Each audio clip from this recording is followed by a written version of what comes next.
Olá, queridos irmãos da nossa casa Círculo da Luz. É uma grande alegria estar novamente fazendo o resumo de um dos capítulos do livro Paulo Estevão, nesse nosso programa da casa. Hoje, então, fazendo o resumo do capítulo 6 do livro, chamado Peregrinações e Sacrifícios. Recordando um pouco, irmãos, no capítulo anterior, chamado Lutas pelo Evangelho, Paulo de Tarso, após haver participado da pacificação da igreja de Jerusalém, que andava dividida, elabora com Pedro e Barnabé um programa de expansão do Evangelho do Cristo aos gentios. Ou seja, eles estavam preocupados, especialmente Paulo, com a influência dos fariseus na igreja de Jerusalém, que exigiam dogmas como a circuncisão, a questão da alimentação e outras práticas exteriores, e Paulo não concordava com isso. Mas Pedro disse que a igreja de Jerusalém tinha muitos dependentes e pessoas que eram auxiliadas, carentes, e que precisavam ainda do apoio dos fariseus, e por isso permitiam essa influência. Então, junto com Simão Pedro e Barnabé, Paulo intentou um novo programa de expansão do Evangelho a outras regiões e aos gentios, onde angariaria fundos para implementar um projeto de autossustentabilidade da Igreja de Jerusalém. Então, iniciando as peregrinações e sacrifícios, o Paulo partiu de Antioquia em companhia do Silas, internando-se pelas montanhas e atingindo sua cidade natal, que era Tarso, depois de enormes dificuldades. Palmilhando longos caminhos, alimentavam-se parcamente, quase só de frutas silvestres. Vejam só os sacrifícios dos primeiros cristãos, né?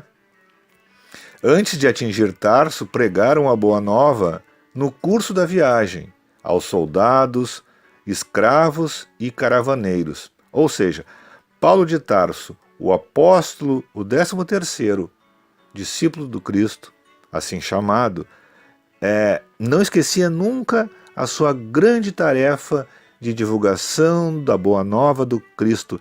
Então, em todos as aldeias, todos os povoados em que ele passava, ele jamais esquecia da sua missão, que era de levar a boa nova do Cristo. Passavam noites ao relento, com sacrifícios numerosos, ameaças de malfeitores, perigos sem conta foram sempre enfrentados pelos missionários. Quando chegaram na cidade de Listra, Paulo aceitou de bom grado a cooperação de Timóteo, que juntou-se a eles. Então os missionários visitaram todas as pequeninas aldeias que encontravam. Paulo estava satisfeitíssimo. Os seus esforços em companhia de Barnabé na peregrinação anterior não haviam sido improdutivos. Nos lugares mais remotos, quando menos esperava, eis que surgiam notícias das igrejas anteriormente fundadas. Ou seja, aquele caminho, se nós relembrarmos nos capítulos anteriores, Paulo e Barnabé já tinham feito anteriormente, também levando a boa nova e também já fundando pequenas comunidades onde o Evangelho de Cristo era divulgado e praticado através da caridade, das boas ações. E agora, nesse retorno, nesse novo programa de expansão do Evangelho, anos mais tarde, Paulo, com muita alegria, percebe que não foi em vão aquela caminhada, né? Que dava frutos o Evangelho e as sementes anteriormente plantadas. E isso lhe dava muita alegria. Então o ex-rabino continuava em franca atividade,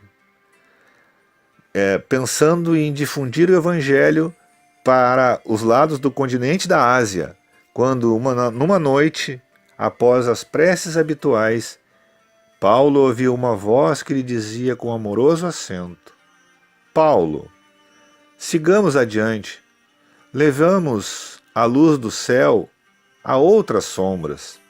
Outros irmãos te esperam no caminho. Era Estevão, um amigo de todos os minutos que, representando o Mestre Divino junto ao apóstolo dos gentios, o concitava à semeadura noutros rumos. Vejam então, irmãos, a grandiosidade, a inspiração e o acompanhamento amoroso que Paulo tinha do Mestre Jesus e especialmente de Estevão, que estava desencarnado, mas espiritualmente sempre acompanhava e auxiliava Paulo. Então lhe intuiu que ele devia prosseguir os seus caminhos de evangelização a outros rumos. Assim, no dia seguinte, Paulo informou Silas e Timóteo do sucedido, e ele concluía: tenho que o Mestre me chama para novas tarefas. É justo, aliás, eu reconheço que nessas regiões já receberam a semente divina, ou seja, o chamado é para que o Evangelho do Mestre chegasse a outras paragens, né? Então, na manhã seguinte, eis que o apóstolo Paulo fixa o olhar numa casa de comércio e para lá se dirige com ansiosa alegria, diz Emmanuel, né, nesse grande livro. Quem era? Era Lucas, que parecia fazer compras. Lucas, o Lucas evangelista, o médico Lucas, né, que já havia se encontrado com Paulo e Simão Pedro lá em Jerusalém e que agora se reencontravam no caminho. Lucas revelou que era o encarregado dos serviços médicos a bordo de uma embarcação grande que ali estava ancorada. Paulo, então, com muita alegria pelo reencontro, falou: estou certo de que o Senhor nos envia os recursos necessários na tua pessoa. Precisamos transportar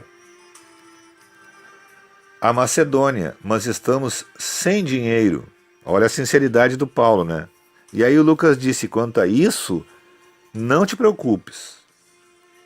Então, seguiram todos viagem nessa embarcação às expensas de Lucas, né? Paulo perguntou a Lucas, olha a sinceridade de Paulo: por que não te dedicas inteiramente aos trabalhos do Mestre Divino? A pergunta produziu certa emoção no médico, como se valesse por uma grande revelação. E Paulo ainda prossegue: Lucas, até agora tu tens curado corpos. Tratar dos espíritos não seria um esforço mais justo? Vejam quanto Paulo era direto e sincero, né? Dizendo que Lucas deveria parar de cuidar dos corpos, porque era médico, e começasse a trabalhar na seara do Mestre, curando espíritos, né? Vejam a profundidade e a sinceridade, né? Será que nós estaríamos preparados para receber esse apelo de Paulo? E aí, a bordo da embarcação, Paulo aproveitou todos os momentos para evangelizar, tanto aos tripulantes, né, da embarcação, como nas pequenas comunidades em que a embarcação parava. Depois desembarcados, Paulo e Silas se hospedaram em Filipos, enquanto Lucas e Timóteo seguiram para Tessalônica. Paulo imediatamente começou as pregações da Boa Nova em praça pública, visto que Filipos não possuía sinagoga. Veja que Paulo não perdia tempo. Após um incidente na praça pública com uma pitonisa, que era uma espécie de adivinha e de bruxa, digamos assim, Silas perguntou a Paulo se esse acontecimento na praça pública não seria um sinal para que não entretêssemos relações com o plano invisível. Ao que o Paulo responde: o cristianismo sem o profetismo, ou sem a mediunidade, seria um corpo sem alma. Se fecharmos a porta de comunicação com a esfera do Mestre, como nós vamos receber os seus ensinos?